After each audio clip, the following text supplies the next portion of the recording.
Welcome back, guys. It's the Tightwad. Have you ever thought that the air in your truck smells a little bit funky, maybe a little bit mildew-like, maybe a little bit dusty?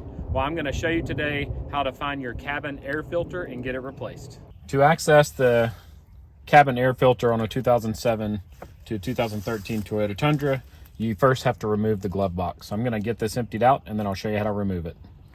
Once you empty your glove box, you'll see this little arm right here that's connected, and it just has a little pressure thing right here that you just pinch together. So I'm going to pinch it together, and then this slides off. Now I'm just going to push in right here next to this gray tab, and same area on the other side, and that will remove this clip and a similar one on the other side. And you can let this hang. It may fall off. There's just 4 clips holding it right here, but try to just leave it right there so you don't have to push it back in. Give you a little bit closer look here. This is where your cabin air filter is stored. You can see there's a little clip on the end right here, and the same over here. You just pull them towards the center and they release. And then this is your cabin air filter. Just reach in there and grab it.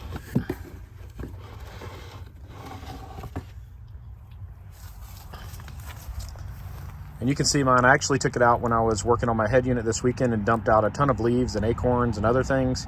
But you can see just how nasty it is down in there with all the pollen and other gross dust. So this one is completely trashed. I'm going to toss it and replace it with the new one. On your new filter, you'll find the arrows that say airflow. So you can see right here is saying airflow down. And that is the airflow here. So airflow is coming down this way. So we're going to slide this one back in.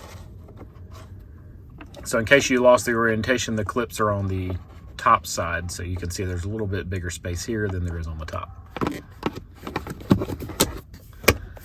And that just pushes back into place. Now you can reinstall your glove box and put everything back in it. To reinstall the glove box, if you did take it all the way off, you need to push these clips on first. They kind of snap into place. Then we're going to lift it back up and push this side and the other side in again so that those slide and catch. And then last but not least, you're going to attach this. This simply pushes on over that pressure clip. And that's all there is to it. Thank you so much for making it to the end of the video. It'd be awesome if you'd click that logo in the bottom left-hand corner to subscribe to my channel, and maybe even check out one of my other videos shown on the right. As always, I hope you guys have a great day.